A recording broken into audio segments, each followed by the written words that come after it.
Meeting order. That ain't right up there.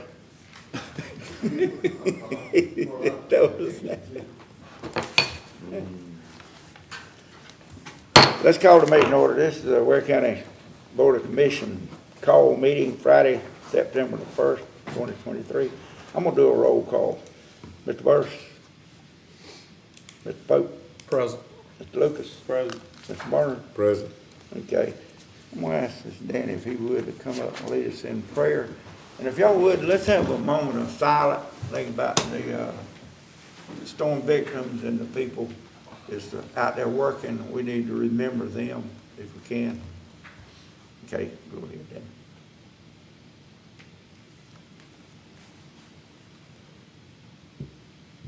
Dear Heavenly Father, we come to you this day after a week of hurricanes through our region. We pray, Father, that you be with those who've been affected by it in bad ways. We pray, Father, that you bless those who are in need of your helping hand. We pray, Father, that you be with these commissioners who are meeting today to do the business of the county and the citizens thereof. We pray, Father, that you bless them. Help them to recognize that all authority comes from you, and that they should wield their authority wisely. Pray, Father, that you be with the employees of the county, that you be with them and bless them as they go about the work of the citizenry. We pray, Father, that you be with all the EMTs and the local law enforcement and everybody that's helping with the cleanup and everything else that goes along with recovery from a major storm like we had. Father, we always look for you for guidance. We pray that you be with us and help us do your will always. Forgive us of our sins. In Jesus' name we pray. Amen. Amen. Let's pray. I pledge allegiance to the flag of the United States of America and to the republic for which it stands, one nation, under God, indivisible, with liberty and justice for all. Y'all be seated.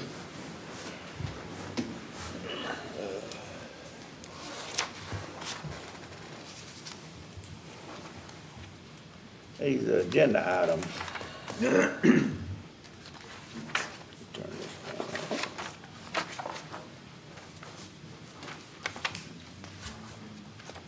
We got a resolution for 2023-25 approved for the Ware County Board of Education millage rate. Roger, would you come up and tell us what all this is, if we need to explain it, please? Good morning. Morning. Hope everybody's doing good. What you got in front of you, we calculated the millage rate rollback with the reassessed values and values that was given through the assessors with the real property, personal property, and the motor vehicles and stuff like that. And with that, the reassessed value, the millage rate is a little bit slightly lower than was last year. This past year's 13.052, and you'll see the rollback rate is 13.026. So it'll drop slightly. Other than that, there was not there wasn't a huge growth. There was actually the reassessed value was a negative reassessed value, and exemptions increased this year.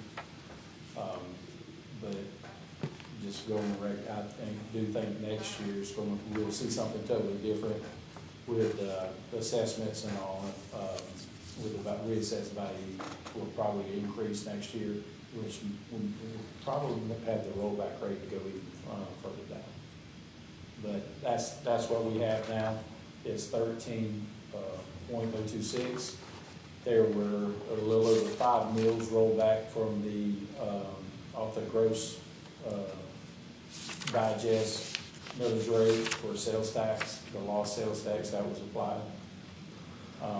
And I do just want to let everyone know, this year there's a HTRG grant that's going to be given back by the state.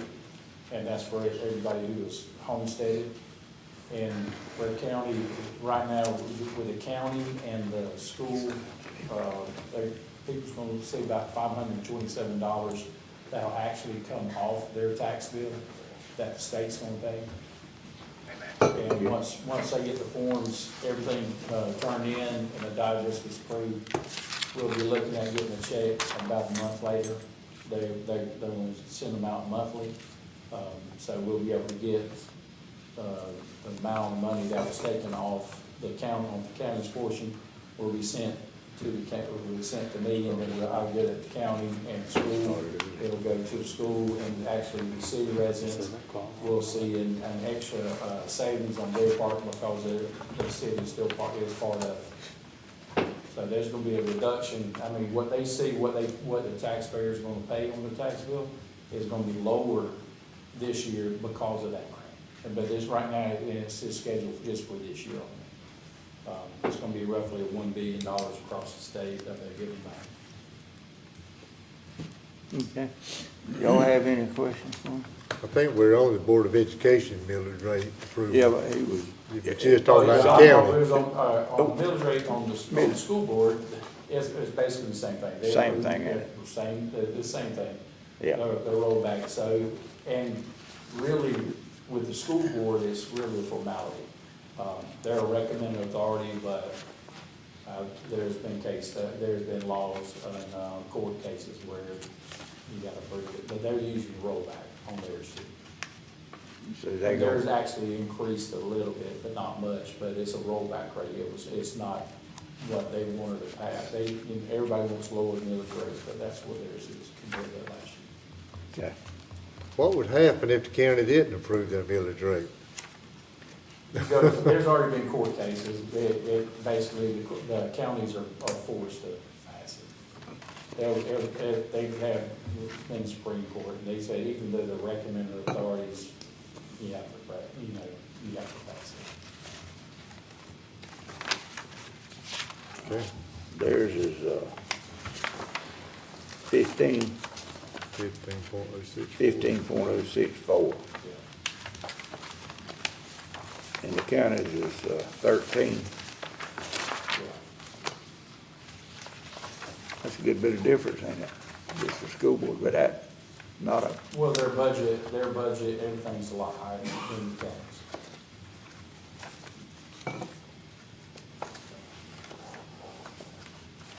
okay. Any questions on? Questions on the school board? But, Chairman. yeah. Yeah, and, so Roger, how much difference was in ours, as far as the rollback versus what we are now right now? I know it's a little small Oh, are percentage. we talking, now, okay, so are we talking the school board, or are we talking the county now? County, County, okay. that's the one we own, right? No, we own the Just the school school board, board. really. I thought we was on the county. Okay, well, I wait till we We're get to really the on the school school board. board I wait till we get first. to the county then. Okay.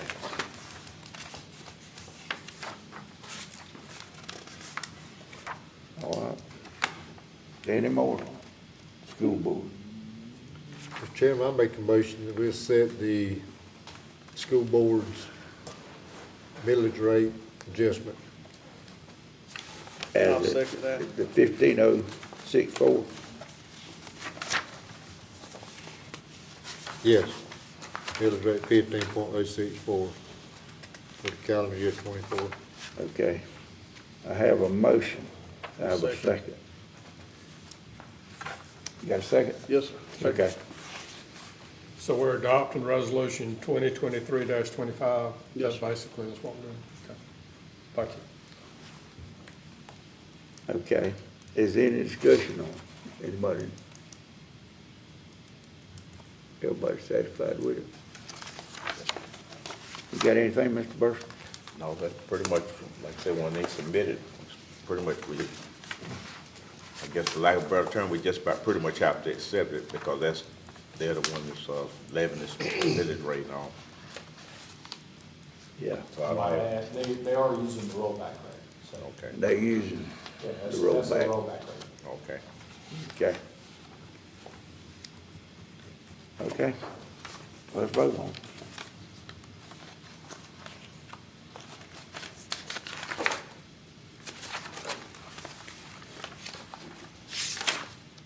Mr. Burson, Aye. Mr. Pope, Aye. Mr. Lucas, Aye. Mr. Burner, Aye. chair votes aye. Do we need to clear that up, Mr. Burson, he wasn't at the roll call, but he came in, you got We that cleared up? yeah. Okay. Just as long as we just- note when he came in. Yeah, 'cause that clock up there wasn't right, really, so we had. It's about 6 minutes fast, I think.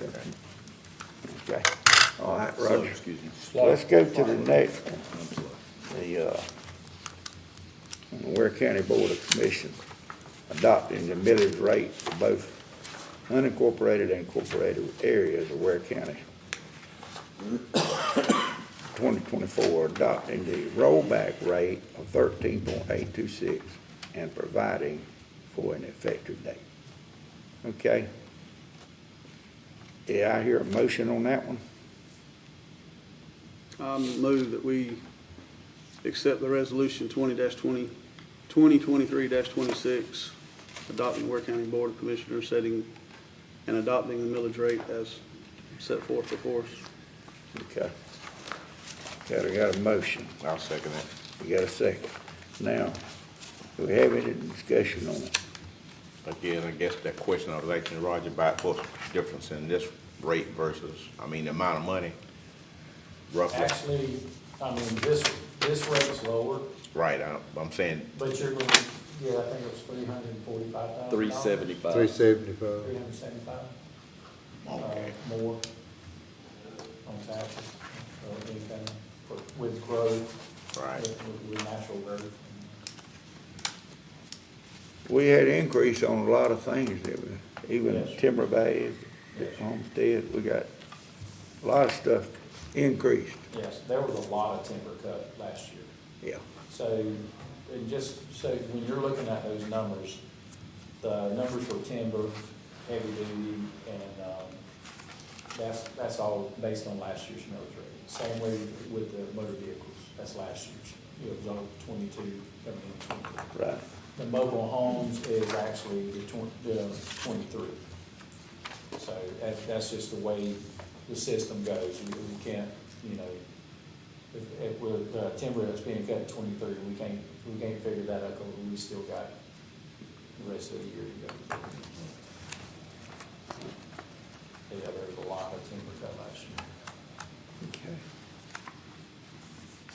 All right, anybody else got anything, any questions on it? So as far as, I mean, like I said, I know this year, we don't have that proverbial crystal ball, but do you, based on what the assessors are doing with, you know, the reassessments and all this, do you see it being less next year versus Well, what we have this year? From what I understand, the way I see it with what's being reassessed, the values are going to increase. We know the selling prices have been higher, and all those values is going to catch up. So that's going to affect your millage rate, the reassessed value.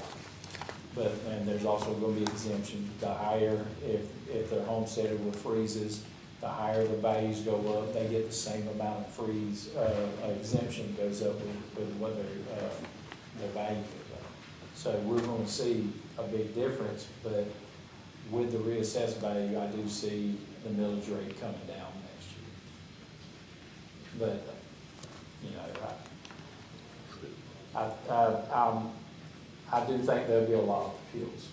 So hopefully we can get the assessment letters out and get them out a lot earlier than what we had the past year. And we can get going a little, not so late in the year. Thank you. Okay. Any more? I have. Go out with that. Yes, sir. All right, let's vote on it. Thank you, Roger. Mr. Burson, Aye. Mr. Pope, Aye. Mr. Lucas, Mr. Barner, Aye. chair votes aye. All right.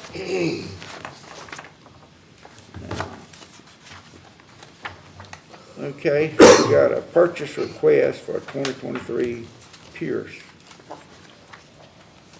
Freightliner pumper fire truck. Okay. You got some pictures of it, and that replaces the one that it was wrecked.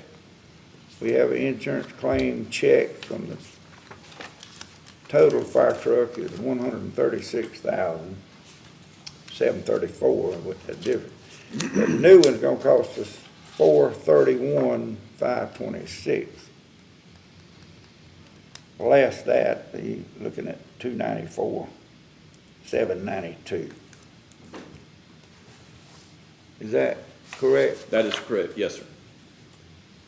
Copy. Minus, actually, the check is for that amount, copy of the check's in your packet. It'll be $1,000 less, only because we have a $1,000 deductible on our insurance. So out of the whole thing, from the check, from the claim check, we'll net about 130, roughly about 135, almost 136. Okay. Scott, is this fire truck, how long did it take to get it? Is I it believe, safe? Dee, if you don't mind addressing, Was that if it's ordered now, it's deliveries in December or at the latest January, if I'm not mistaken, if I got that right. Yes, if we order the truck this month, which, or in the next few days, it'll go in production in October, and we would receive it in December. The latest would be January, 4-month turnaround. 4 months. Yes, sir. Chief, which I appreciate the picture, this basically what the truck will look like. Yes, sir. And this is, pretty much like a standard versus if we, This is a commercial truck and not a custom truck. This is one that they build that's a commercial. If we was to do a custom truck and we were to spec it out and do everything to it, it's a 36-month wait time on it. which we can't really afford to wait A that long. commercial truck is, we got to add a few things to it, but that's no problem. Booster reel and a console, and 10/8's going to do that, would be the person that would get the truck from the dealer, and they can do that themselves. So you think this pretty much will fit what you need Yes, out sir. there? And I know our newest truck is a 2007 right now, right? Yes, sir. Now, the volunteer trucks are 09s, but the truck in Station 1 is a 07. I thought we was gonna go with more of a standard truck, something like one that got wrecked. Well, what we're trying to do is replace a truck or put a new in at Station 1, which would be a first out truck which this would be. And we would take a truck from Station 1 and put it at the volunteer station, because we want to use the newer truck at Station 1.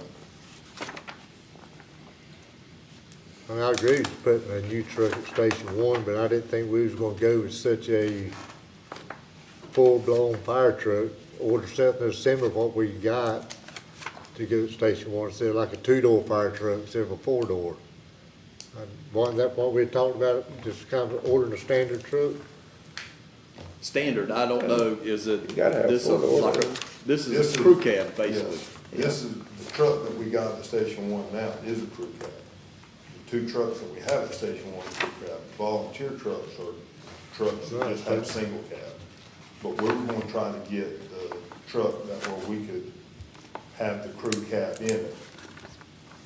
I mean, that we're trying to, that's what we're wanting to get anyway. So what do you plan on carrying to Wasburg to replace that truck The with? truck that go to Wildeboro will be 1101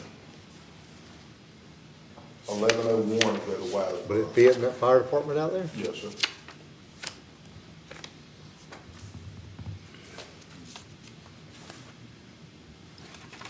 Okay, any more? So Chief, on the truck, which, like I said, it's what, and you all out there every day, so you know pretty much kind of what you really would like to have, it doesn't mean you always get it, but this would be the ideal situation. Absolutely. All right. Yes, and this would serve us for the longest amount of time, looking into to the foreseeable future. This would be the truck to get. We're not gonna buy another truck anytime that where we could just keep adding them to them. So this is going, if we got the last one in 2007, and it's lasted till today, so if we get the use out of this one like we did the last one, we need to go ahead and get what would foreseeable do us the best need. And this is what, Freightliner? Yes, sir. Freightliner. And Is it's this some- also, go ahead, Commissioner. No, I was just gonna say, this is something that, I guess you consulted with, Mr. Cox out there, as far as, you know, maintenance problem and all that Yes, sir. there, this is better, Yes, sir. I talked to Mr. Berry, and Freightliner was something that we both recommended on getting. That is what we come up with. This was gonna be what we both decided would be the best for Ware County. And that's something that we can work on too. Yes, sir. What kind of $70 engine is that we work thing? on. It's in your package. It- I would have to. What kind of engine is it, Barry? Is it a Cummins? Cummins, okay. I have to look. He said it was a Cummins. Yeah, that's a good engine. Okay. so I was looking through the specs here, this thing about pricing for contract level, this number, and then say, for Pierce unpublished options, is provided at a 5% discount. What are they talking about there? Say that one more time. That's they're talking about the source well, the Yeah. source well sheet. That is the part of that nationwide purchasing contract through Sourcewell, what we're a member of. And, there's a discount on options that you can get on the trucks, basically. is what that Okay. is. Kind of like buying on state State contract. bid contract, Yeah, okay. basically. Okay, so, I know this price is talking about $294.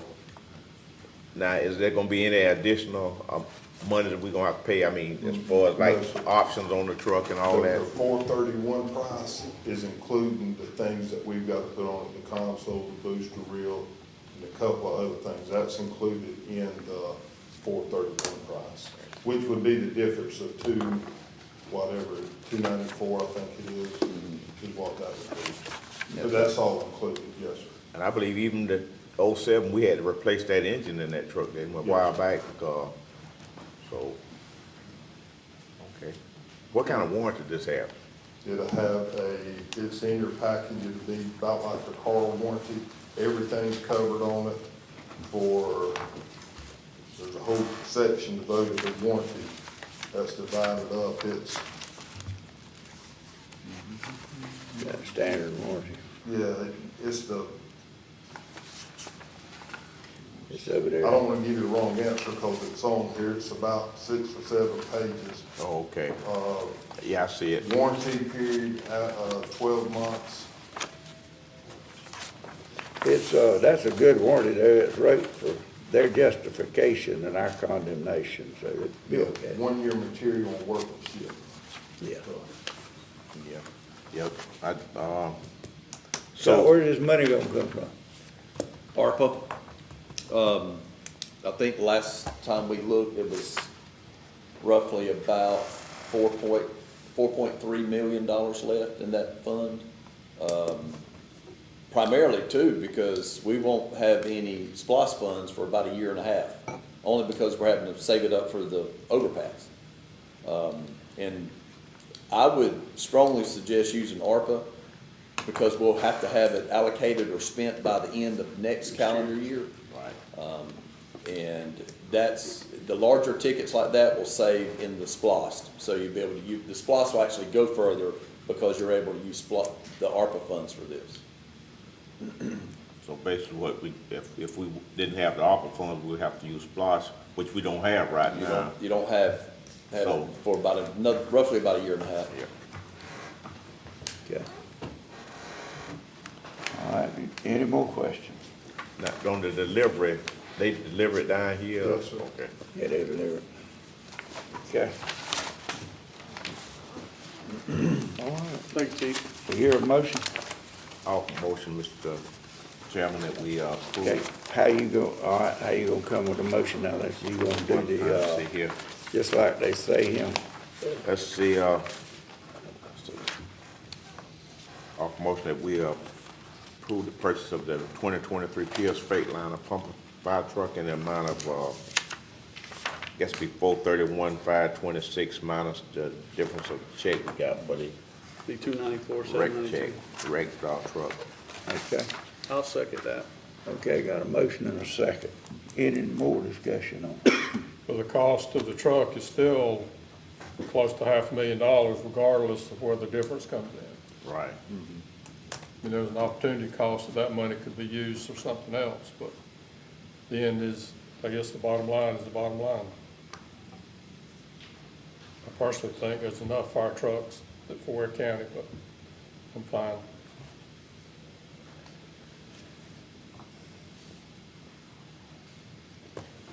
Yeah, I think we got enough, but this is replacing one that's took out is the only thing I question, you know. We lost one, so, and this cannot be fixed back, I guess. Yeah. I don't know exactly how many, we have, but I know that we have a large area to cover, and then, like I say, you got your volunteer stations. And, again, our newest truck is a 07, which is what, about almost 15 years old. 16, And we already yeah. replaced the motor in it once. And I think we got a hydraulic cylinder down on the ladder truck, I believe, And, unless that's been okay. fixed. Some part or something we couldn't get, I can't exactly remember, but, is that right, chief? We got hydraulic part fixed. Oh, got it fixed? Okay. Okay. Have any more discussion on it? No, let's vote on it. Mr. Burson? Aye. Mr. Pope? Mr. Lucas? Aye. Mr. Barner? Chair vote aye. All right, one other thing before we leave the fire department, I'd like for Dee to come up. I want to ask you a question about, if it's okay for me to do this, about this. I've heard a lot of questions about this, checking these fire hydrants. Yes, sir. Could you do that with a simpler truck than running those with a fire truck? Maybe if we bought I don't know, several people's told me, said, why don't they use a 1-ton 4-door, or they got to have people get in and out? They got to go to all these fire hydrants. Why we got to run this big fire truck all the time? Well, And one of the I reasons- know you got to have it in case of a Yes. call, Yes, sir. but couldn't it be on standby with maybe a smaller truck? Well, when we send Station 1 or Station 3 to check the fire hydrants, which is the paid crews, when they check it, they have to have a truck to be able to respond in case of an emergency. They drop the hydrant and run to the call.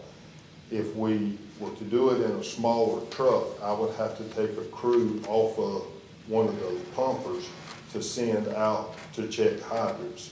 In other words, we wouldn't have coverage on that truck. So sending the fire truck is the way that we go, so when we have a call, we can respond to it. We don't have enough personnel to leave anybody behind to go check fire hydrants and leave a crew at the station. But I think what they were saying to me was, why can't he leave the truck in a certain area and work all around it with that small truck instead of running that truck all the time, up and down the road? I mean, I kind of see that, and then you can just go to that truck. We would leave, if we were to leave a truck, fire truck parked somewhere and take a pickup truck and go out and check hydrants, if we had a call, we would have to go from wherever we're checking a hydrant back to the truck and get on the truck and Right. respond to a call. So there would be a delay in the response to the call. And Yeah, I don't have the personnel to be able to attach 1 or 2 people to a pickup truck to check hydrants compared to sending out a truck. I think it's safer to our citizens to stay on the truck, so in case they have a call, they can respond as quick as possible. well, that's mighty expensive for the county to be letting all them fire trucks run up and down the highway checking fire hydrants. I Well, mean, you can- I just see, I see they could be a little safer, You'd have to have, simpler way. you would have to have someone dedicated that is not to leave that truck at the station. So if a call came out, they get in the truck and leave, and then they can meet whoever's checking the hydrants. Well, how come we couldn't hire somebody just to check hydrants? I mean, Wouldn't it be cheaper with a pickup truck, we just could to hire check fire overtime. hydrants? We could hire overtime and put a person in a truck to check the hydrants when they do it once a year, but that's putting overtime having to pay somebody to come in and do it. Mr. It'd Chairman, be if cheaper we than get, running them trucks up and down the road all the time. If we Them get- things are expensive, well, how much would $500,000. how much would a brand new crew cab decked out the way we need it decked out to go out and check them fire hydrants? How much would that cost, Mr. Barry? Mr. Barry, what What would that He cost? would probably know better than I. Just a pickup truck. A crew cab pickup truck decked out the way we need it to check hydrants. We talking about 100,000, 150,000? So we're gonna be right where we at right now. It's gonna be Just cheaper borrow to a run the new $500,000 truck than it If is we, a if we, if we do a step down, what y'all recommending, or what I'm hearing, do a step down, get a cheaper truck, and then you turn around and buy a four-door decked out the way we need it decked out, we're right where we're at now. We just bought a four-door pickup and they got pumps on it, the brush truck.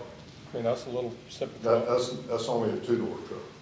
That's on, So- yeah, but I mean, yes, it's a brush truck, but it don't, one person could go in it if we, Yeah. instead of, What does checking the fire hydrant consist of, other than just bleed it off, see if it's working? well, they have to get a residual and a static pressure to see how much water comes out of that hydrant so they can paint it, so we'll know how much water comes out of it for the size. Fire. So how much water we need if we had a fire that requires digging out green hydrant, more water, yellow hydrant. But yes, we do have the brush truck. We're in the process of getting it. We could send, we're gonna have to send two people regardless, and we could leave one person back to meet them with the pumper.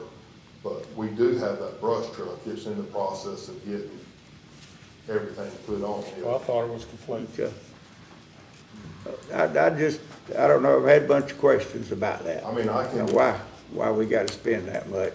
I'll get something worked out where we'll put the fire trucks on the road as little as possible. If you would, I'd like to look into that, or if you So could. it takes two people to check hydrants? Yes, sir. Cause we send one to the hydrant up in front of where we're at. So if we check one here, we send another one down there, they have to open it, and then you get the readings off of this one, off of that one. Okay, So it's a process. It's usually about a month and a half to check all the hydrants. Cause when we go out and check them, we grease them, oil them. If they need repainting, we'll repaint them to match the color, or if there's any flow difference or whatever. So it's a little bit of a process. And it's a maintenance thing too. We Yeah. maintain them when we go out to them. okay. But I will look and see. Look at that, see what we can do, and, come back to us on that, because I have a lot of questions on that. Why do we do this? Why do we do it like this? Yes, sir. I said, well, I'm gonna ask the chief about it, I'm gonna find out. We'll see what we can do. Okay. All righty, appreciate it. All right. Okay, let's see, right-of-way, on D, right-of-way encroachment request, City of Waycross Water Interconnection Project, okay. That's on that water line, and I think, let's see, Gene, you come up here and tell us what you found out on that? Letting the city, go with that project like it is, or what? Gene? I think I was instructed at the end of the last meeting to go, discuss this with, can you hear me? Can y'all hear me? Yes, sir. To talk with Satilla Water to get their input on a potential water line going through the county paralleling their water lines. I did that. I think, as I would be too, if I were in Satilla's spot, I wouldn't be crazy about a water line running next to mine. I think if, Satilla, if the county were to approve a line going through Industrial Park, Satilla would be more agreeable to the alternate route that I think we, put in our package last meeting. And that's about the only update I have. I've had no discussions with city staff representatives since that time, since our August 14th meeting. Okay. In other words, now they tell us though that they can't tie on to that, on that alternate route. They want this. Over 12 inch. That was the original statement from the, Yeah. from the ESG engineering, city engineer. Okay. I think we mentioned that there's also a 10-inch water main there. We asked them to model it, to see if that was a possibility. And we still, like I said, we hadn't had any additional discussions with the city, anyone from the city. They could go on down to Clinton Street and tie them to 12, can't they? Yeah, that was our alternate two, I think, the second alternate option, that if the county were to allow something, an extension into the county right away, that if the 8-inch line and the 10-inch line at George Street weren't enough, they could extend on down Carswell Avenue and possibly pick up a 12-inch line and see if that would do it, provide them enough water Yeah. to accomplish what they're setting out to do. As long as they paying for every bit of it, though, they gonna handle it all on their side, ain't that right, Scott? Yes, sir. City's paying. I've got a question. Have you or Brandon or Scott had any contact, did y'all have any contact with the city of Waycross or ESG before they made this design and came and tried and ram it down our throats from what I think? Did they come to y'all and ask for your advice and where y'all might recommend it go, or would we be able to allow them in the right of way or get some background information, anything? We had no meetings with the city, no discussions with the city representative before receiving the original plan to go down Cherokee and West Blackshear. So they did all the engineering, the design, before they ever contacted Mr. Moy or you or Brandon? Yes, and I'm not sure it was 100% complete. I think I asked for a set of plans in March of '22. And I think at that time I was told that the plans weren't complete yet, but I think they had a fairly detailed draft plan put together at that point. But like you said, we weren't consulted. We didn't talk to anyone beforehand. Good. One more thing, from what I understand, the city engineers previously have recommended that 1 or 2 new wells or 3 wells or whatever be put in operation to take care of their problems in town. What's the difference based on the projected cost of running their new line compared to a new well? I mean, I don't have any idea, but do you give us some background information on that? Yes, sir. There were studies done. There was one particular study done probably in about 2012. It's been quite a while. We had an engineer do a study. The recommendation at that time was to try to provide a new water source within the city, a new water well, maybe close to a water tank. We never got that off the ground, so it's been a long time in study. Did look at some costs. I talked to, I just kind of ran a rough estimate off what we could see off the construction plans on the original route, the interconnect. And I don't know, I don't have an estimate from anybody else, but Brandon and I put something together with some help from some pipe people. Looks like maybe a $2.5 to $3 million project, which would be great for, pipe contractors and folks like that we have a lot of in this area. Well drilling is a little more expensive than it used to be, but so is pipe work, so I don't know. From what I understand, the well itself would probably be about $700,000 to $800,000. But then when you put in the auxiliary equipment, pumps, chemical feed buildings, that kind of stuff, you may get up there above $1 million, 1.5. So it looks, rough rule of thumb, it looks like to drill a well would be about half the cost to lay the water line. So they do have alternatives rather than going down our right of way? I think there are alternatives. I mean, it appears to me there are, and at one time that was the preferred alternative. One more question, Mr. Chairman, if I may. Yeah. I wish they were here. Were they informed that we were having this, we're gonna talk about this? I wish they were here, we could ask them questions. But in the industrial park, I don't know if I didn't hear it right or whatever, but how many wells and tanks are in the industrial park now? There's Because he two. said one was broken and they wasn't using it, but going to get it fixed, but we don't have a clue what's out there.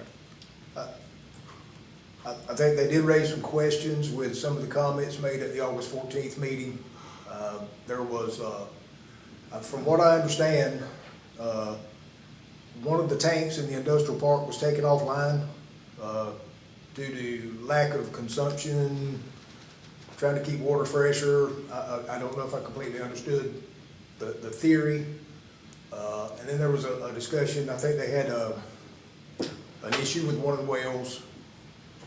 And so there's a lot of questions we'd probably like to ask directly and try to get a better understanding of, number one, what are your needs? What do you really need to do versus what you would like to do? Because we all get that one. Yeah, I'd like a lot of things I don't need. And then the other thing would be, are we fully utilizing what are you fully utilizing what you have in place? Maybe that's a question we could ask. Right, that's what I couldn't understand when he was up there trying to explain something. Yeah. I think mostly what our question here is, though, really, if we think about it a little bit now, we don't own the water system. Right, we don't have one. And the city's not asking us to pay for nothing, except they just want to do some work on their system. And they just want to go down there right away. Right. They don't want no permission to cross us. Is that correct? That they just want to use the county right away? They just asking for permission. They're requesting permission to use county right-of-way Yeah. to connect the two water systems, which is basically with a transmission line, Right. which would not provide any service to county residents. It Yeah. would just be a connector. But it would be 3.6 miles of water line that at some point, the installation will be tough, and at some point it'll break, and all those things happen everywhere you go. I think, but again, not understanding completely what the objective is, it's kind of hard to say. Again, it'd be a great opportunity for local economy. I mean, we would have some people working on a water line for a long time. Whereas the well driller stuff may be from more cost from outside our local area. But I don't know that should be the number one criteria for deciding what to do here. And again, we don't own the water system, and we don't want to tell someone else how to operate theirs. That's right. But we don't want to create Future problems. inconveniences and dangerous situations in places. I mean, if you think about it. That's my whole thing. Yeah. The implications of them using our right of way for the future. And one of the major concerns with that original route that was proposed, there's 5,000 vehicles a day going down West Blackshear Avenue. And then, we're gonna set up, the plan was to set up and bore a line across US 1 and the railroad tracks, which would have an open bore pit in the right turn lane as you approach State Street off of West Blackshear, so that's a lane closed for multiple days. And, 6-8 foot deep hole, I'm not sure how this will be, but it'd be on the side of the road where vehicles are traveling every day. And there's not a lot of right of way there, so it's all squeezed up, and I'm sure the chairman would be familiar with some of those spots, they're just tough to work. Yeah. And with a lot of equipment really next to live traffic was one of the big concerns about going that route too. Yeah. That's just good job security to give somebody something to do. Keep you hopping. It's a good job, so. Thank you, Gene. So, now, Gene, before you leave, and I appreciate, I guess you put this together, I guess some of the concerns and everything. And one of the things is, like I say, I know that, like I say, we don't wanna hinder them from trying to, improve their water system, but by the same token, we don't wanna hurt ourselves in the process of helping them. And one of the things with Satilla, I think the question they raised was about, the water lines being there, have a break. Who is the one gonna take responsibility, who's gonna take the lead on it. And then, I like the last thing you said about, the county doesn't wish to be a referee when this happens. In other words, to say who's gonna take the lead, whose line is it, because it's buried under there and you got a water break or something, you don't know whose line it is. Yes, sir. And, so that's one of the concerns, but then by the same token, like I said, it may not benefit the county residents, but if it's gonna help the overall citizenry of Waycross and Ware County, I think that'd be a great thing, but again, we don't wanna hurt ourselves in the process. Yeah, and one more point that's probably not on your sheet, that just kind of came to mind was, it's 3.6 miles of water main. That's, and I forgot how much water that is, 100,000 gallons of water, I don't know, it's something rough, something like that, which is like 1/5 of a water tank. It's a lot of water. If that water is not exchanged regularly, then you're gonna have dead water, and water will have to be wasted. And I think there's about, I don't have my paperwork in front of me, 7, 8 fire hydrants along the way, and, that's where they're gonna have to waste water, is blow it out those fire hydrants. So, that's gonna be disruptions. Somebody's going to be out there flushing fire hydrants. The fire department already has to do that a couple times a year. And I'm sure there's they remind everybody how dangerous it is to be out there operating fire hydrants, next to a roadway. So you're gonna have the city firefighters in the county flushing hydrants. Or the city water and sewer operations department, ESG operations maybe, or somebody out there. This water's not gonna move back and through the system constantly, it's gonna cut the valves off? Well, again, I'm remembering from the conversation, I think the plan was to just try to move enough water to purge the line every day. Maybe run it long enough to run 100,000 gallons of water from the industrial park to the city. You purge the line one time, then hopefully you're putting fresh water in it.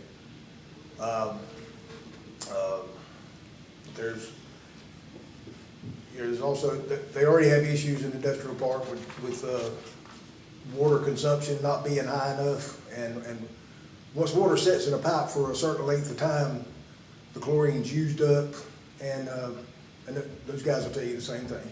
Once the chlorine's used up, you start getting some taste and odor complaints, and you can't be sure of the safety of the water. Once you can't detect chlorine in it, you can't guarantee the safety of the water from microbiological contamination. So you gotta flush the water, and one of the first things you're gonna see is it's gonna taste bad, smell bad, and you'll know something's up, and you need to flush it till that clears up and the water is more pleasant to the smell and taste. So they'll have to do some of that.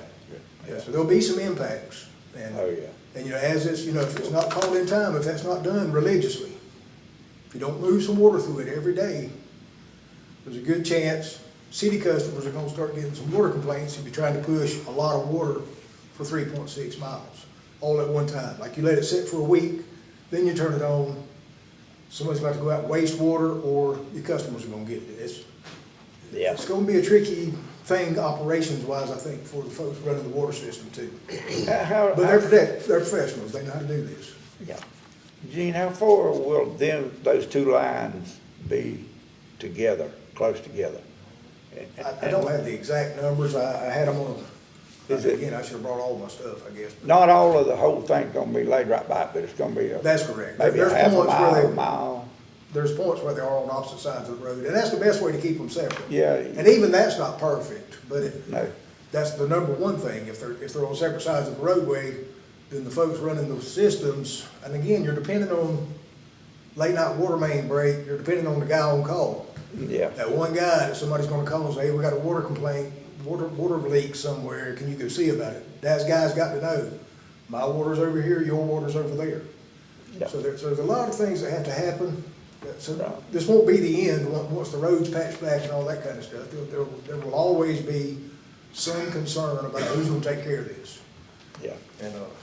And there's a couple other locations where it shows the main being installed on the shoulder of a paved road, you never want that either. We just got evidence of that on Albany Avenue, we had a water main break and it washed the edge of the pavement out. If we did this, would you suggest that we try to make them, keep them separated as much as one side of the road to the other? I think absolutely that's the first, probably the easiest thing to do, to try to keep things Separate it. separated. If they're separated, okay, and if they can't, I don't know. It is hard to lay it within 3 or 4 foot of one another and then determine whose water line it is. I can understand that. Yes. But if we opposite sides of the road, would probably be the best bet. I think that would be something that would need to be done. Well, I don't know what to do on And that. I know you got a lot more expertise about this, Chairman, and Gene and Brandon, but like Jerry was saying, and I wanna piggyback on what he was saying about, we're talking about laying the water line. Okay, say if that wasn't even in the equation, you couldn't even lay a water line, then what other alternative would the city have? Like, drilling new wells and all this kind of stuff. I mean, that's something they don't wanna do, or is this more easier, what they're talking about doing, or? Well, that was another one of those things that was a little unclear from the August 14th meeting. I think there was mention that the city may, in the future, drill a couple of wells. But the first thing they wanted to do was interconnect the two systems. They want time together. And again, I don't fully understand all the information that went into that decision by the city. So, I still haven't gotten clarity on, from you and Brandon's standpoint, being the engineers, your recommendation on how do you feel? I'm talking about taking all this other stuff out. Is this something that the county should even be a participant in, or if we participate, then we have certain, if we do it and they follow our guidelines, you don't see any problem with it, or is it something we say, hey, we don't think this would be a good thing, and maybe, the city maybe need to drill new wells? Cause it look like we're kind of dancing all around it, but somebody got to Well, bite the bullet. Personal opinion is, I really don't understand why drilling the well is not the first option. Because what we also are aware of, now, we're talking about an excess water supply in industrial park.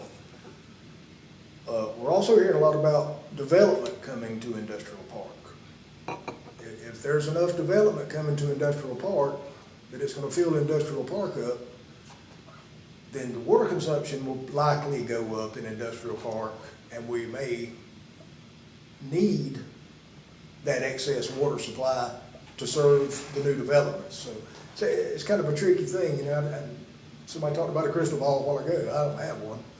None of us do, but they're. Were there comments that they needed the industrial park water to send to the city because they didn't have enough water in the city? That was in the comments, or where? No, I think it was just to move the excess water, wasn't it, too much in the county? Is that what I think that's what I understood. Brandon, could you come up? It's being Talk set about a up, redundancy or something. it's being set up to deliver 3,000 gallons a minute to the city. They can only deliver about 1,000 gallons a minute from the city back to the industrial park, was what I remember. With the situation they got now. Brandon, tell Chairman, me. how are you, sir? All right. Is there a Do you question? know the, What's your recommendation? I would like to know, just the same as what Gene has said, why the drilling of the well is not the first option, the most, that's the least impactful to the county. Drilling a well within city limits. And if that was in their future plans to drill some wells, then why aren't we talking about that now? If the interconnect project is to move water out of the industrial park, and we have development coming that could possibly use up some of that extra capacity in the park, then what's the point of the interconnect? $3 million or whatever that cost is, and then you don't have that excess water to use in the city. You don't have that excess water that you need to get rid of, to move. And that's a great point Gene made about the length of this line and the size of the line, the volume of water that's going to be there. It's going to be possibly having the same problems they're having in the industrial park now, just kind of, piecing things together and not hearing an explanation directly on, I mean, we're kind of, you know, trying to formulate these concerns independent of knowing the original, understanding the original, goals of this project. But Brandon, what I think that they're asking us for the right of way improvement. Correct. Okay. We, to leave out all their water system, don't matter what they do with it. They can turn it on and let it run in the river if they want to. Correct. We don't care. But what they ask us, can they go down our right of way? Correct. It's all they asking us. That's correct. So what I'm saying is, do you have anything against us letting them do it, providing they try to keep them separated or something? No, sir. As far as I understand, if you know, they're requesting to go this route. Right. So that's the only option. Then at a minimum, they definitely need to have the water mains on both sides of the road. Separate them if I can. Separate them. That's gonna be the most impactful route to the county residents. Right. The second least impactful route would be to do the alternate route that we talked about down Carswell Avenue, which is city right of way, and Crestwood, I think it is, to take you back over to the industrial park.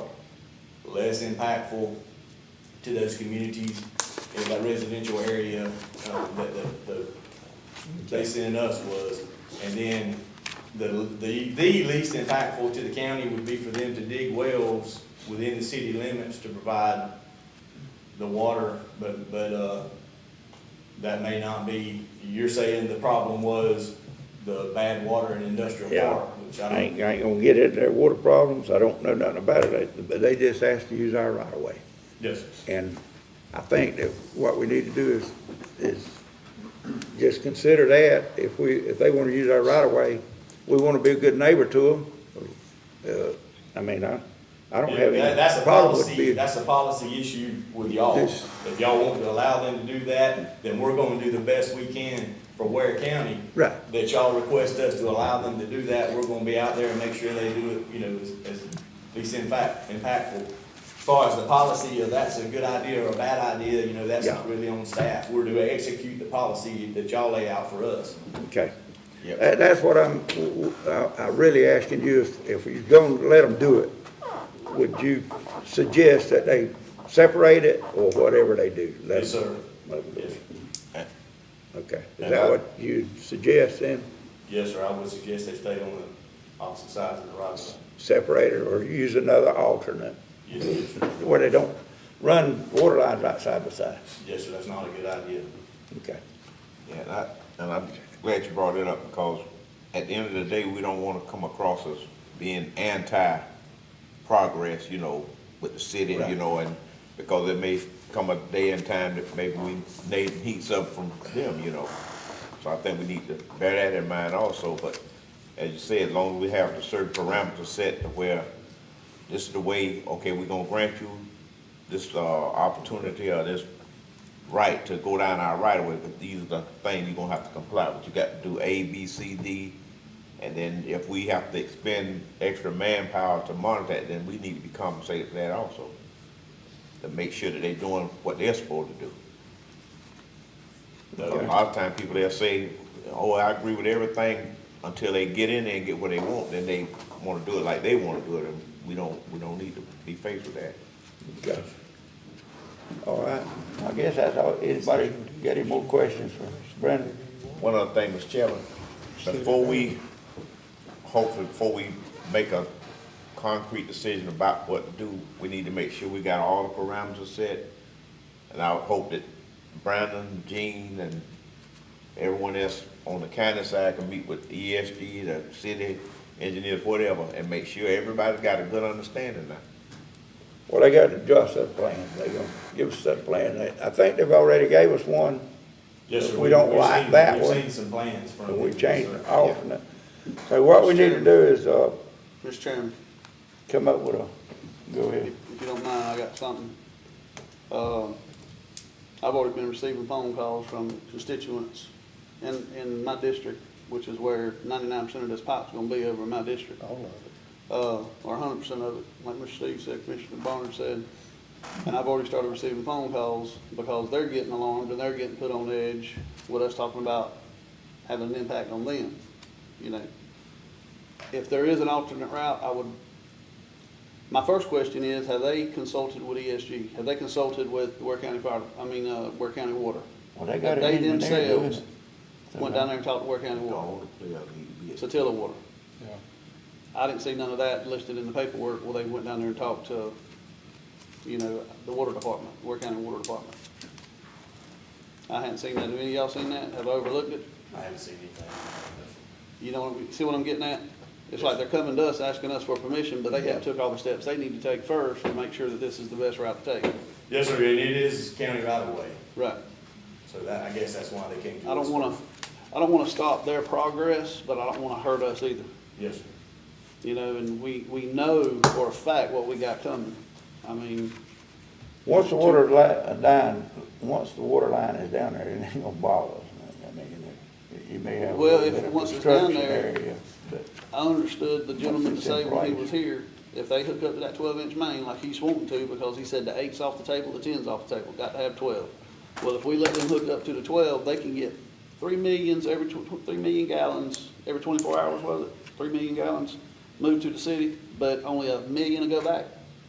well, we ain't got nothing to do with that. This ain't what this is all about. All this is about is this right of way. We all getting on the wrong subject. How's that the The wrong people subject? are, well, we don't have nothing to do with that.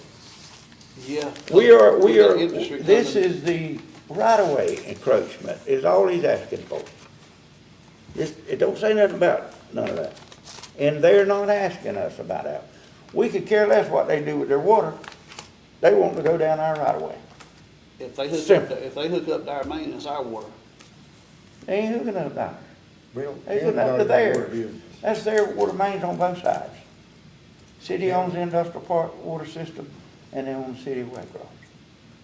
See, they own both sides of the water system. The county does not own the water system. I'm not trying to cut you off, but really and truly, some of it we're getting into stuff that don't pertain to us. Well, I would. The city owns the industrial park water system. City owns the city of Waycross water system.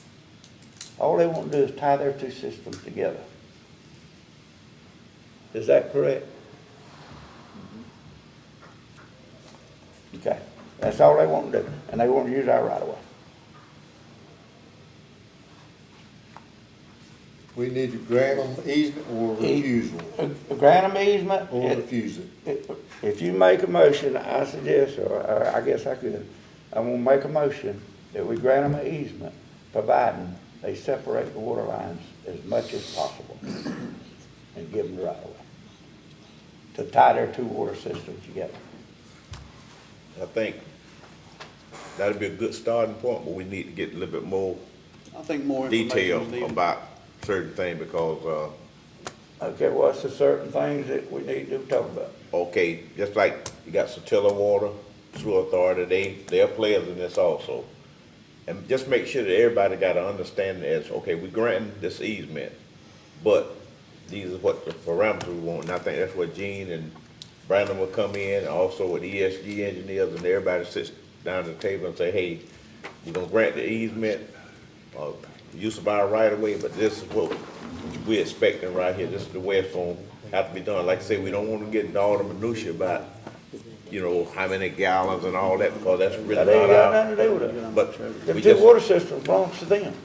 but if they going down our right of way, we That's just all. need to make sure that, hey, this is what we want. That's just like somebody say, well, I wanna come across your property. You say, okay, I'm gonna let you come across, but now you can't come up here and, you know, tear up my azaleas or whatever, you know, just, Well, that's See, what also, we're my saying. thing, Commissioner Give Burris, them my the, thing of looking at it this way, they're gonna go over there to the water department and say, well, Ware County Commission, they gave us permission, so you really can't tell us no. They're gonna say the same thing to CSX. what, So then our necks, our word of our mouth and our necks are the ones stuck out on the line, and we're the ones gonna be responsible for it. that's why I'm saying, make sure we got a good, clear understanding in writing, not word of mouth as to how this is gonna proceed. And, you know, I hate keep kicking this down the road, but there's too many unanswered questions to me. I mean, once we grant them right of way, they have right of way. I still got some questions I want answered. Because we're gonna be the ones that's gonna receive, well, I'll receive 90% of them from the constituents in Ware County. Because they're gonna be the ones driving into potholes, they're gonna be the ones driving over mains that are being put in front of their houses, in front of their homes, their property. Mr. Chairman, I'd like to make a motion that we refuse them access down Blackshear Avenue, Cherokee Avenue. If they can come up with a different route, fine and dandy, but just refuse them access on Blackshear Avenue and Cherokee Avenue. Got a second? And that being because, well, Cherokee Avenue goes right in front of the middle school, don't it? I second it. Got a second to stop it? Any discussion on it? okay, We ain't gonna give them no right away. yeah, Okay. okay, you mind stating that again, Steve, not your motion, but just, Stating refusing them access down West Blackshear Avenue, Cherokee Avenue. If they wanna find a different route, fine and dandy. The alternate route be fine, let that be on their own property then. But refuse them access on West Blackshear Avenue across the State Street Railroad track. and that being because of the complexity of it, I mean, The congestion area on West Blackshear Avenue, that would solve the problem with Satilla Water running lines next to theirs. Under discussion, following Leonard's conversation, I'm not opposed and would like to see a meeting that Scott has tried to do with the city, but they will not respond, will not come over here.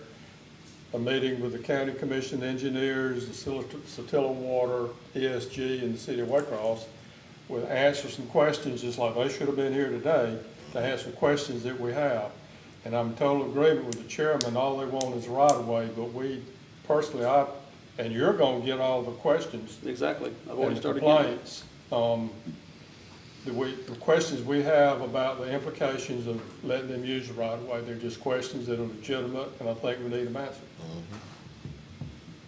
And I don't see us shutting down the main route to a middle school either. Just sit down and ask questions. you know, And I would like for Scott to come up with a draft MOU that they would need to sign, that we would put, requirements and specifications and inspections on their project to protect our interests. right. So that's my discussion, Mr. Chairman. Okay. Any more?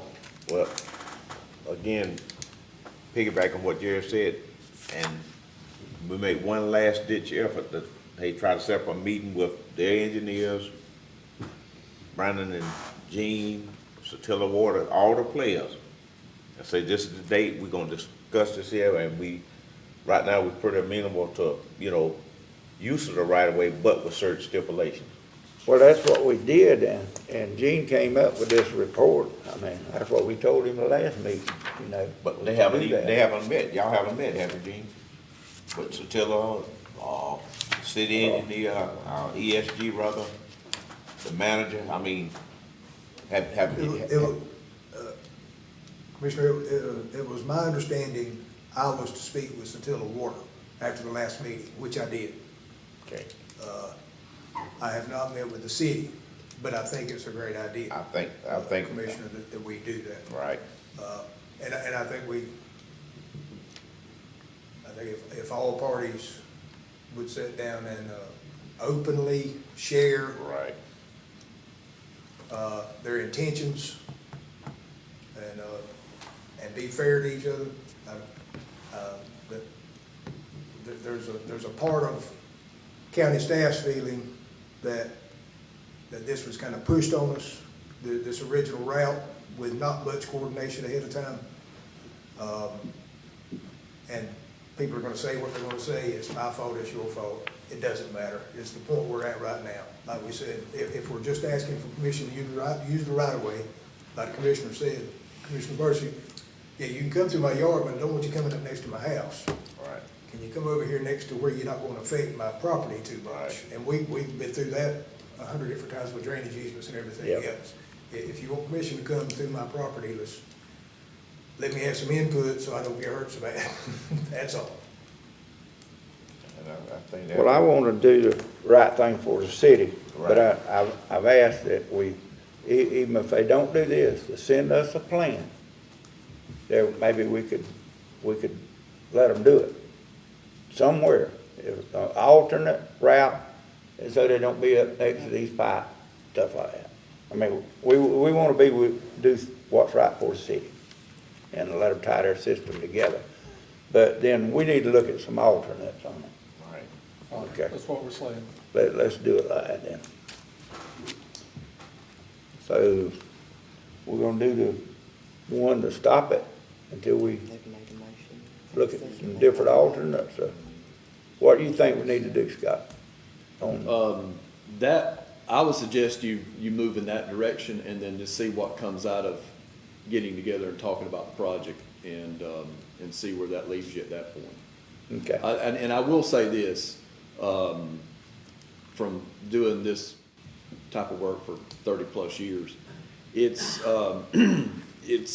somewhat bad business from a service delivery standpoint to run or install those lines in an unincorporated area of the county. The only reason, and the only way I would suggest that if the county still didn't offer water, then that's different.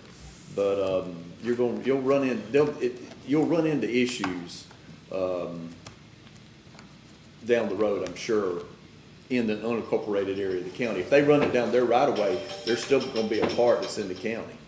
And, you know, how's 911 gonna know when somebody calls whose water line it is, that kind of thing? Because in a certain area, either it's county or it's city. And you always know that's city. If it's in this location, that's county. So that's gonna cause some confusion in and of itself right there. But that's what I mean, from a service delivery standpoint. You just have to keep those things in mind.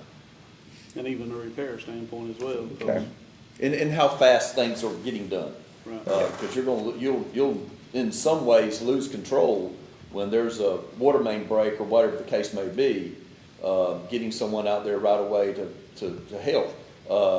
If they have to block off a road, it's gonna be a county job. You know, if it washes out the road, who's gonna fix that road? Do you want the city crews out there fixing it? See what I'm saying? There's a lot of service delivery issues you gotta look at down the road. Now, more than likely, it probably happen very rarely, but things like that, you just have to think about it from that standpoint. Okay. That's why I say have all the players at the table and, you know, even just anticipate, like I said, it may be hypothetical now, but it can happen. Right. So if it does happen, what's our course of action gonna be, you know? And, hopefully it won't happen, but then if it does, you kinda have something in place, you know? Yeah, it happened on Auburn Avenue with Satilla that blew out the mains, so it can happen. You could get into an issue where, you know, that county public works would have to go and put the road back and such, and then you get into this billing and invoice situation, you know, back into. Now, I'm not saying it's gonna happen every week, but when those things occur, you gotta set that process up, that's all. Okay.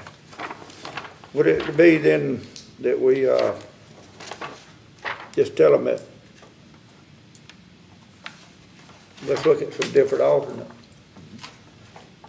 We're not turning them down, but we'll look at some different alternates and, come back to So it. that's what my motion was about, to deny them access on Blackshear Avenue. You said this route's not gonna go.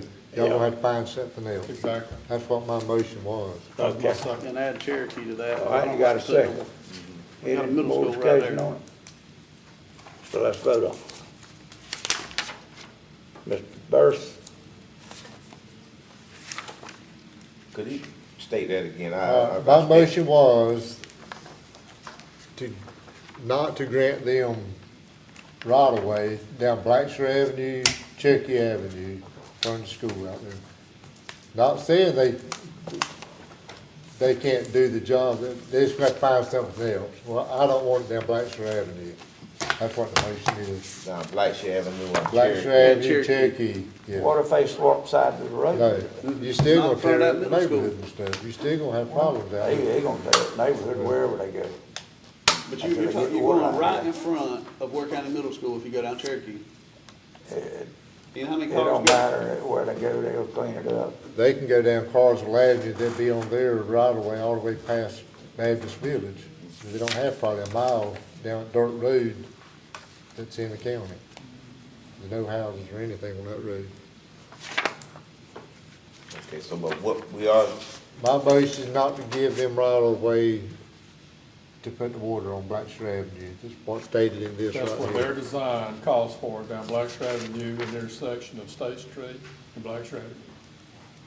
The motion is to deny that request for that. for that particular For route right that there. one, yeah, that one right away. All right, Okay. Mr. Burris? I vote aye on that, and, but Vote. still wanna make sure it's clear that we can, without Yeah. refusing them Yeah. access of right But of not way. on this road. An Right on that alternative, road. yes. All right, Mr. Pope, Aye. Mr. Lucas, Aye. Mr. Barnard, Uh, chair vote no. Okay. Any commission comment? I've got one, you know, we lost one of our county employees this week, Alton Cade, he was the supervisor out in the rec department. Just wanted to let the family know they're in our prayers, and, you know, if we can help them, just let us know.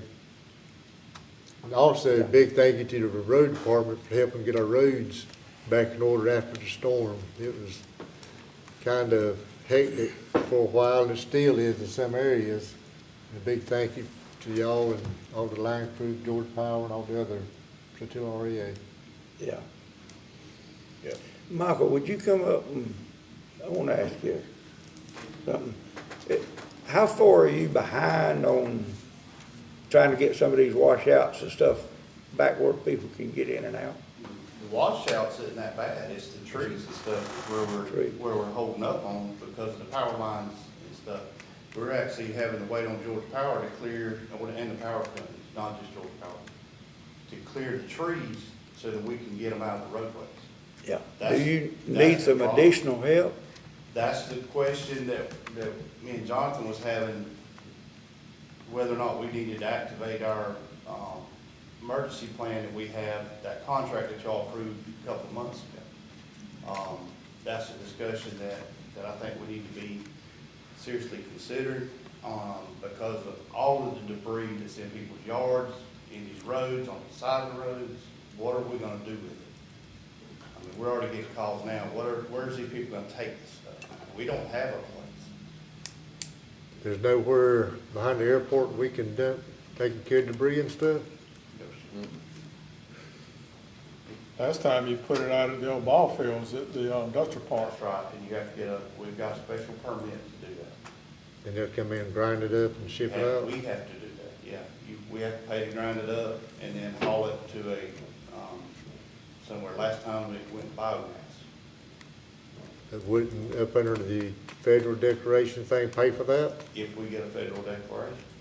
I mean, state declaration. We If got we get that. We got state declaration. Have we Do done we that? need to give him authority then to, comes from FEMA. But see, the FEMA declaration, we pay for the contract on bringing Jonathan, come up here. John, Jonathan explained that. Me and him met with the guy yesterday, and we're trying to. I know I've having a lot of calls about this Yeah, stuff, and I and understand we are I got some that say they can't even get in and out. Because of this the morning. trees and Yeah, stuff? and washouts, they got another 3.5 3.5 inches. inches of rain last night in Millwood. I know, that's what I And we're heard. up there this morning fixing that. Yeah. So, I mean, we're there right now. On the debris pile, we've already went ahead and got the special permit for the ball field. But that's something that y'all are gonna decide whether or not y'all wanna fund that, and how are we gonna get rid of it? Because that's something we don't have, I don't have the funds in my budget to do that. That's gonna be something that's gonna have to come from y'all. And, that's something we've got to discuss. Can you and Scott come back with a recommendation on what to do? We can, but that's gonna have to be a manned site. It can only, the way that thing is, it has to be manned, it can only be monitored, it has to have, it can only be tree limbs and stuff, it cannot have any wood and plastic and all this kind of stuff. My stand is that Ware County had a lot less damage than it possibly could have, based on projections. Right. Mr. Chairman, my vote is to do whatever it takes to get everything cleaned up and straight. Well, if this thing is declared disaster or something, would the government, I mean, would we get Yeah, some we get money? reimbursed for a Would lot we of it. get some reimbursement if we did let them? Yeah, and Clean I it don't up. think we've heard anything on the federal level. The state has. I thought the governor declared it emergency. Yeah. All Yeah, all the is it all that governor- does. all Ware the County governor fall did out was, of that? declare a state of emergency. All the governor did was declare a state of emergency. What that does is release assets that the state owned to come in to help local governments to manage or to mitigate their situation. But not to reimburse you for any There's no costs. reimbursement in No. that. Reimbursement comes Comes from from the FEMA. FEMA declaration that Georgia is trying to get for these counties in southeast Georgia. But that is based on, the criteria that each county has to meet. There's a threshold of dollar amount that Right. each county has to meet to get that declaration. So they're compiling that information as we speak. As a matter of fact, I just got an email wanting to know what we have in Ware County, so we can be included. And, so they're working feverishly trying to get a declaration for southeast Georgia. We know what happened over at Valdosta. It's a mess over there. Yeah. And so we want to be included in that Right. if there's a chance of getting a FEMA declaration. Does that come through NOAA weather or something like, how does that come through? What's that? They determine what counties do get it? How does, No, it's determined from FEMA through FEMA. their damage assessments that we turn in to the state, and the state turns that into FEMA. And if if the state meets their threshold of a dollar amount, then we qualify to get that declaration. And that basically turns the money on for public, for individual assistance as well, and for public assistance. Public assistance is like county road, county buildings, damages that we have. right, The IA is the individual assistance that the citizens get, like if their home got destroyed, and they're eligible for money on that side. right.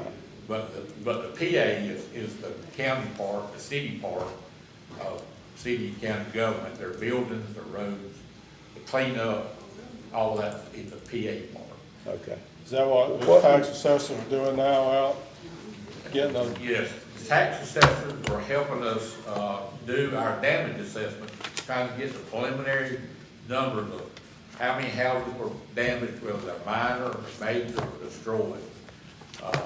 And any of the commercial property that we have here in Ware County. So as soon as we can get that into them, that allows our portion to be put into the system, make that dollar figure bigger for the state overall, so that Ware County can be included in that In that. declaration. Okay.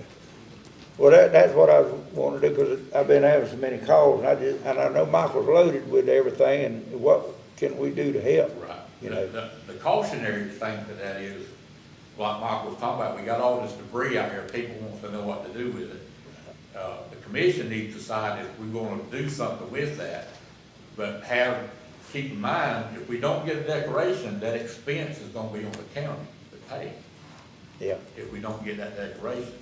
And, you know, it's one of the things, the commission has to say, yeah, we're gonna do this, we're gonna go do it, whatever it costs, we're gonna do it.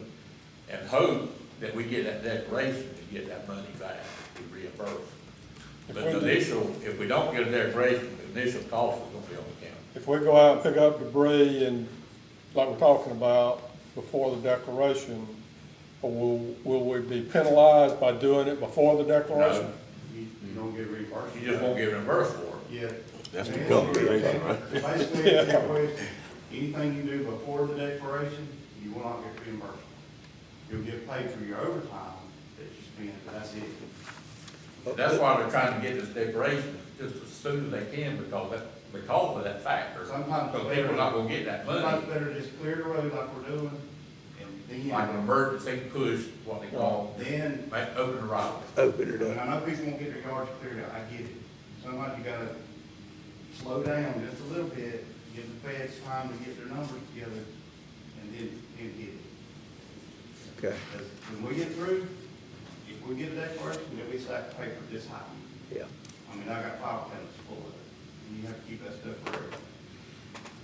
Yeah, I understand Okay. FEMA's put, much tighter controls over what they're gonna pay for. You have to keep up with a lot more records A lot of records. of what you're doing.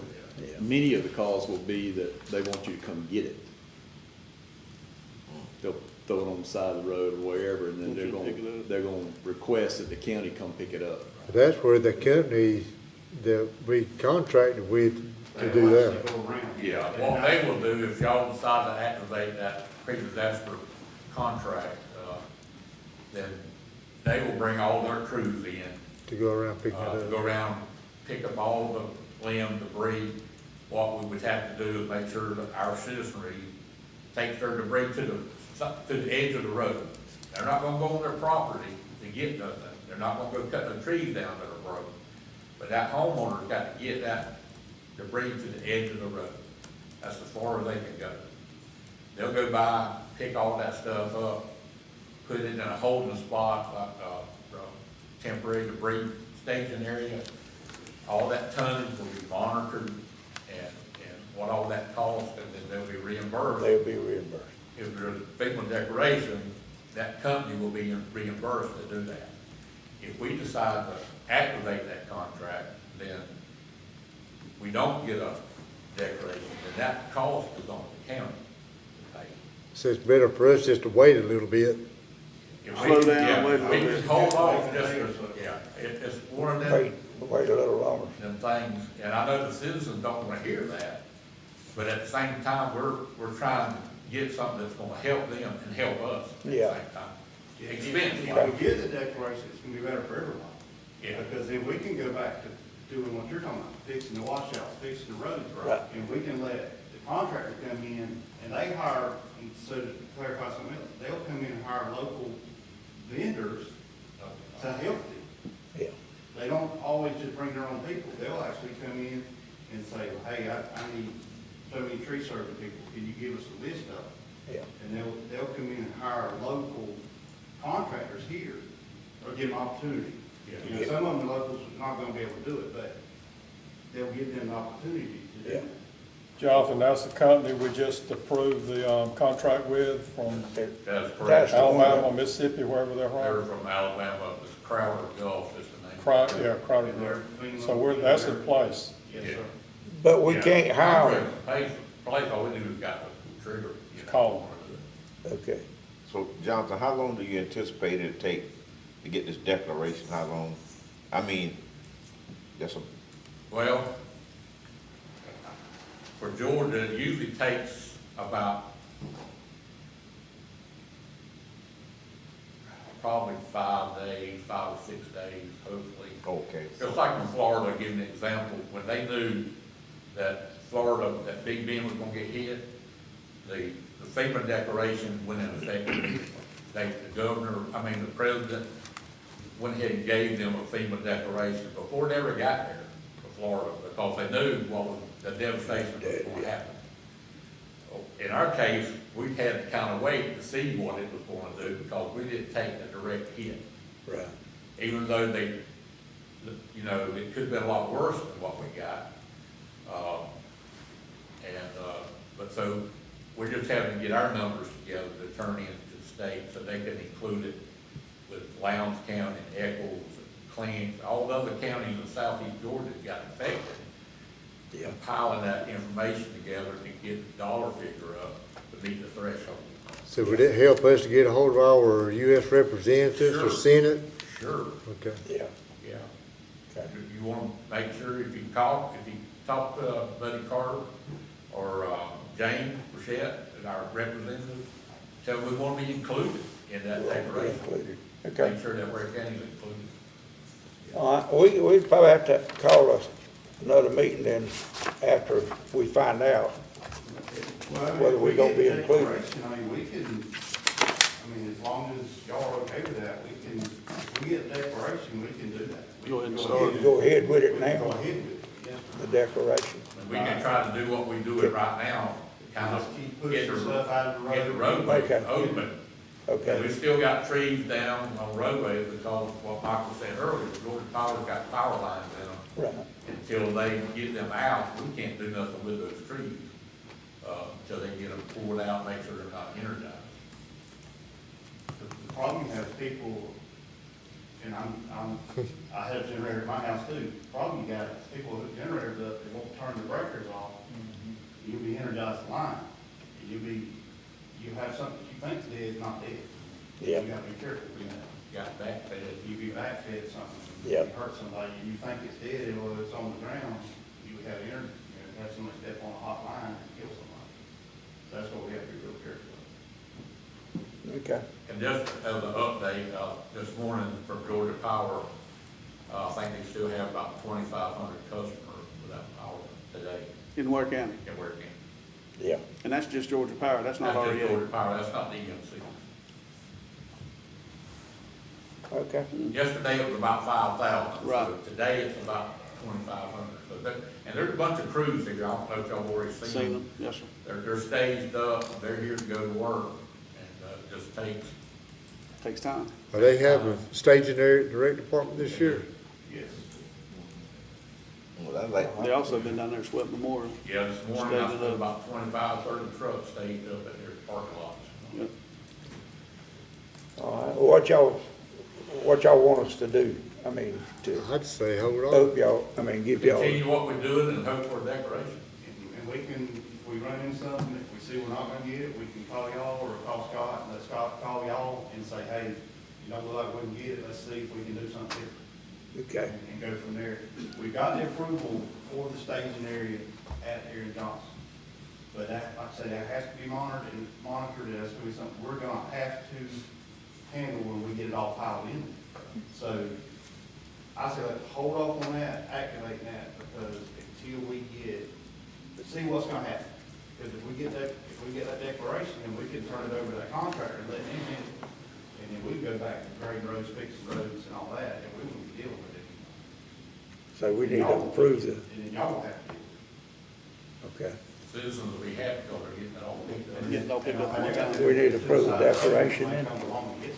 No, they'll get We're that. waiting on FEMA to. We gotta wait till they do it before we can do it. So we get a, So there ain't nothing we can do except just wait till we hear something. the only other thing you do, if you, I mean, unless y'all won't pay for it, I don't think you won't pay for it. I mean, we don't have the money to do that, because it's gonna get expensive quick. well, that's What about our employees? What are we gonna do on that aspect? The employees that was out there in the middle of it all, working, putting life and limb on There's a the. policy in place to cover that. They get The over county it. has a policy in place to cover it. Okay.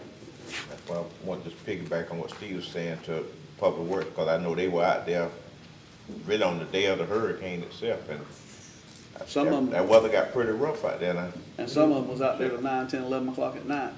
next thing I was like, how long did y'all stay out there, Mike? We were out till, 10 o'clock the night of the hurricane, we was out till 9 last night, and we're back out again today. Well, I tell you, that's, Till we get as far as we can today.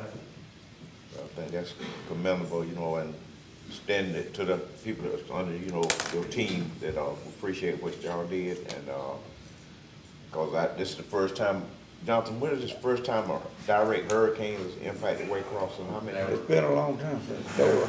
Never happened I don't before. ever know one coming over. I think they told me it's 1890 something was the last time it had a direct impact of a hurricane over Waycross. Dora hit us a little bit in 64. But it wreaked havoc, I can tell you that. Yes, it did. All right, yeah. Roger, go ahead.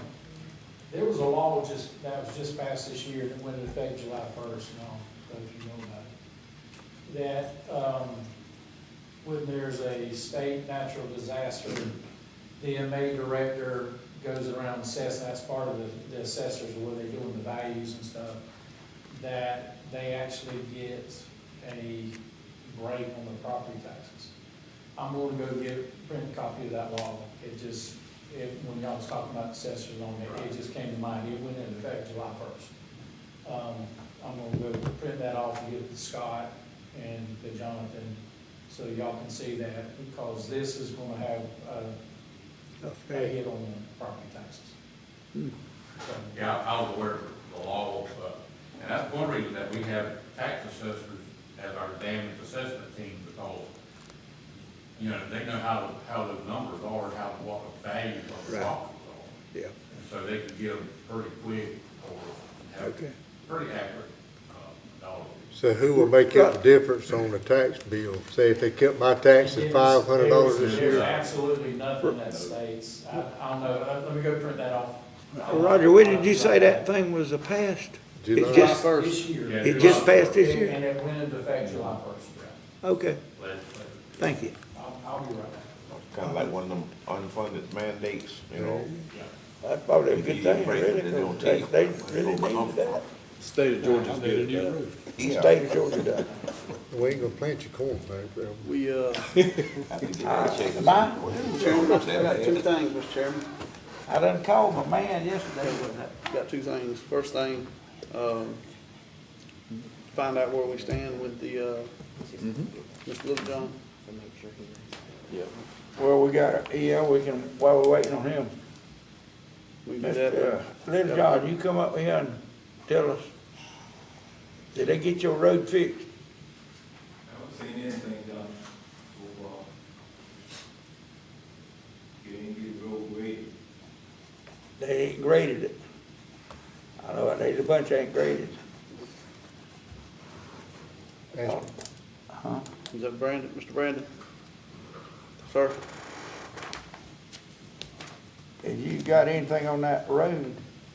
No, sir, I'll circle back up with the property owner and, try to get back in touch with him this upcoming week, see if I can, tell him what we talked about at the last meeting, get something going with him So- on that, see what kind of response I get from him on those, discussions. So you hadn't talked to him since we had our last meeting? No, sir, not since the executive session. Little John says they hadn't graded that road out there a long time. How long you say it been? I don't know exactly, I got it on a sheet that I already got every time to do, but the weeds are growing up on the road. They used to be graded to the side, the weeds are growing up. About 3 feet now, so that's, seems been just a few days. Oh, Michael, is that road, is it on a program or something where it gets graded every so, I It mean, used to get graded on the every route? other week or so, maybe. But lately, I just, we just chalked it up that we in the doghouse for complaining about what we've been complaining about the last couple of months. Cause it ain't been, it used to be every week or every other week or so, but it ain't been happening lately. Yeah. I know I live on 2 miles of dirt road. Mine don't get graded regular either. Not like it was, and I know that's because of all the rain and the storms. Same grade yours, grade his. Ours, I think they may be a little bit behind, but they, and I think everybody's, is behind right now.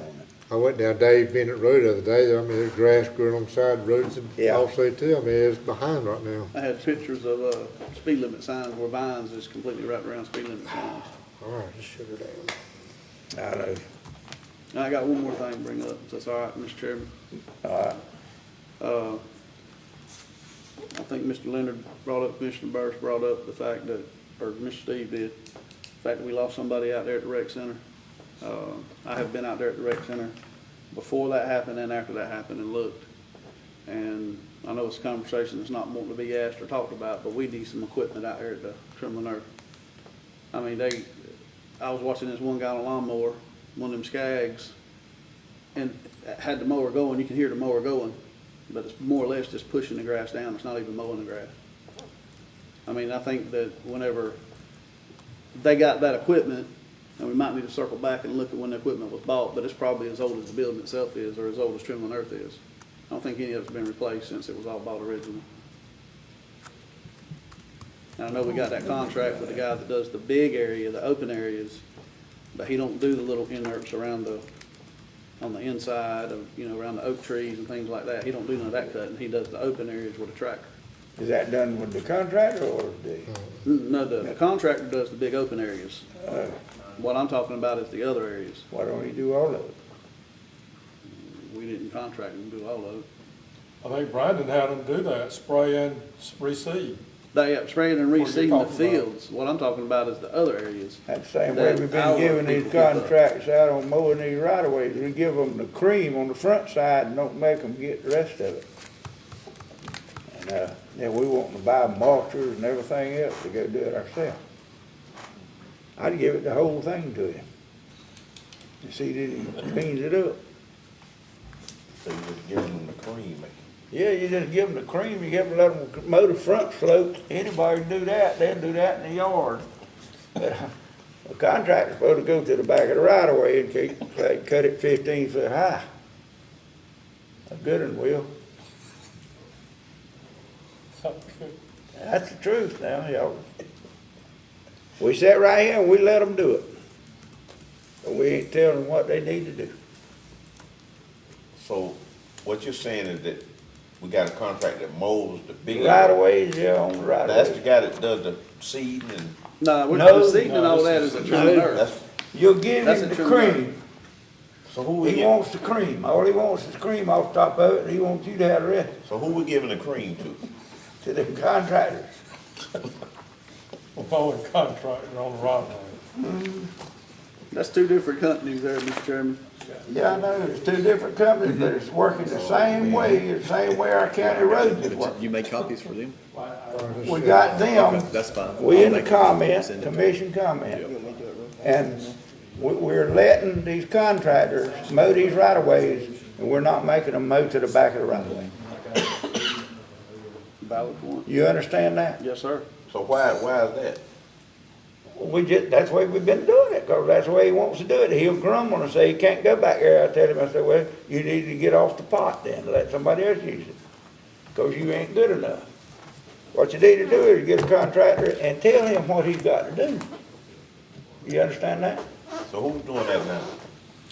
That, what's his name, No, Mr. Tripp's the one that does trim and earth. The other guy, the other company's not from around here, I don't Yeah. believe. Who's the other company, right, that does the we right need of to tell way? him to do it all. What's his name, Michael? The guy that's doing our right of way? Does the right of way mowing. There is no contractor. What's that contractor's name, Michael? K&A. K&A, yeah. Who does the right of way mowing. There's no contractor. The only thing. But he won't go to the back of the right of way, does he? No, two separate things, hold on. Michael, can you come up so we? To the, Come. Mr. Lucas's point, at the recreation, the only contractor that I know about there is a sprayer. They They don't That's do no mowing. There's no mowing. No, he don't, that's what I'm saying, he don't mow, he don't, he All he does, does is spray the fields. he's the one that we got hired to get it back up to par, get it back I up. think he's doing spraying. So who's doing the mowing, The Michael? county The employees. employees, They put their own Always stuff do up the there. mowing. the county employees out there. Employees do that. And that's why I'm saying, I've been out there before the accident happened, bless the family on that, and since it's happened. And their equipment, you Tell wouldn't him use to it. fix it. They can't. So- Ain't got no mechanic? They- You can't, you Fix can only, anything you if can it's only tore put up. so many Band-Aids on it. Well, fix it. What? Take it to the Mr. Manager, that's something you need to take care of. If they don't have the equipment to take care of the rec fields, we need to find out what the problem is. I mean, that comes up in your. They got fairly new equipment. Where? Rec department. It's just You can management go back out out and there. check on that, Timmy, make sure they, The equipment I look at is not To brand answer new. your question on the grass. on the right of ways. That's K&A mowing out of Mershon. If y'all are dissatisfied with it, we can stop that contract. Well, what we need to do, we may not be dissatisfied with them. What we need to do is tell them what they need to do. And then we need to enforce it, Well, or you whenever, don't get paid. when the contract comes up for rebid next year, It's then gonna they'll be in bid there. on cleaning up the roads then. They're gonna put the right of ways in there, go to the back of the right of way, one cut in a year, all the way to the back of the right of way, 15 foot.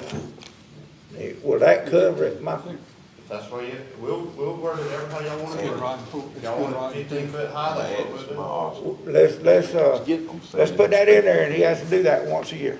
I'm about to get you one, I got Yeah. a. The whole right of way. And whatever cutting he does it on, then he can, Thank you, Jerry. whatever, if he has to It's a good increase right it, pin. you know, well, he need to bid on it. Yes, sir. And, Oh, yeah. let him do it, because we always run around here trying to figure out how to help you cut these brushes, and nobody, and I said, that ought not to be on us. It should be on that contract, and a contractor can do it. Daddy used to give the state trooper But before they graduated. we ain't got the manpower, because we have to have more or less, and so let's leave it to the contractor. Let him do it once a We year. usually bid cut that out grass. first of the year for our, we usually bid that out around the first of the year, so Okay, that's. it's well, let's coming make up. sure we change this bid on the We next. had already talked about it internally, about adding that into that. Right. And, that's fixed we've already talked about that. Get Okay. that bid put together that way.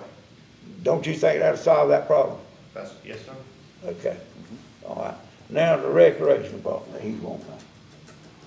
Is that solved? I'll check into it. You take care of that? That's the first I've heard of it, to be honest Yeah. with you. Yeah. I mean, if it's not cutting, it sounds like the blades need to be sharpened.